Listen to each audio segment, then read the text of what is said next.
दुनिया की ताकत का मरकज बदल रहा है और शायद वो लम्हा आ चुका है जिसने आलमी सियासत के नक्शे को हिला कर रख दिया है। अमरीकी सदर डोनाल्ड ट्रंप के दौरे चीन के सिर्फ 4 दिन बाद रूसी सदर व्लादिमीर पुतिन 19 और 20 मई 2026 को एक इंतहाई अहम सरकारी दौरे पर बीजिंग पहुंच चुके हैं। सवाल ये है, क्या ये महज सफारती मुलाकात है या एक नई आलमी इत्तेहाद की बुनियाद? चीनी वजीर खारिजा वांग ई ने एयरपोर्ट पर पुतिन का इस्तकबाल किया, मगर असल नजरें उस बंद कमरे पर जमी हैं जहां पुतिन और शी जिनपिंग मुस्तकबिल के बड़े फैसले कर रहे हैं। सबसे अहम मौजू तवानाई और power of Siberia 2 gas pipeline है। मशरिक वस्ता में अमरीका, इसराइल और ईरान कशीदगी, आबनाए हुर्मुज के खतरात और आलमी एनर्जी क्राइसिस के माहौल में रूस चीन को गैस की महफूज फराहमी के लिए इस मंसूबे को हतमी शक्ल देना चाहता है।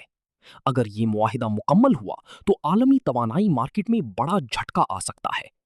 मुज़ाकरात का दूसरा बड़ा महवर यूक्रेन वॉर, ईरान कॉन्फ्लिक्ट और ग्लोबल जियोपॉलिटिक्स हैं। चीन खुद को एक मतवाजिन आलमी ताकत के तौर पर पेश कर रहा है, जबकि रूस और चीन के दरमियान तस्वीराती ताउन मजीद गहरा होता दिखाई दे रहा है। लेकिन असल सवाल अभी बाकी है, क्या ये इत्तेहाद सिर्फ सियासत तक महदूद है? जवाब शायद नहीं।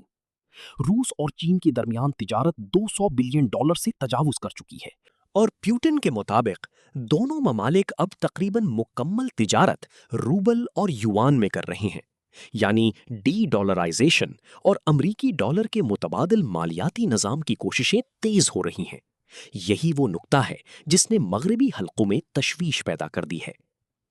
क्रेमलिन के मुताबिक इस दौरे में कई अहम दस्तखत मुतवक्का हैं, जिनमें मुश्तरका स्ट्रेटेजिक एलामिया, तिजारत, सिक्योरिटी और हाइड्रोकार्बन शोबों के मुआहिदे शामिल हैं। साथ ही 2001 के तारीखी रूस चीन मुआहिदा दोस्ती की 25वीं सालगिरह की तजदीद और रशिया चाइना एजुकेशन ईयर 2026-27 का इफ्तिताह भी होगा। लेकिन इस दौरे की सबसे बड़ी अहमियत शायद एक खामोश सिफारती पैगाम में छुपी है। चीन ने हालिया महीनों में दुनिया की बड़ी ताकतों के रहनुमाओं की मेजबानी की, और एक ही महीने में ट्रंप और पुतिन दोनों का बीजिंग पहुंचना यह जाहिर करता है कि चाइना ग्लोबल पावर और न्यू वर्ल्ड ऑर्डर की बहस अब सिर्फ तज्जिया नहीं, हकीकत बनती जा रही है। तज्जियाकार कहते हैं कि यूक्रेन जंग और मुआशी दबाव के बाद रूस का चीन पर इन्हिसार बढ़ रहा है, जिससे ताकत का तवाजुन बीजिंग के हक में झुकता दिखाई देता है। और अब सबकी नजरें इस सवाल पर है, क्या बीजिंग में होने वाले ये फैसले आने वाले बरसों की आलमी सियासत, मईशत और ताकत के निजाम को हमेशा के लिए बदल देंगे?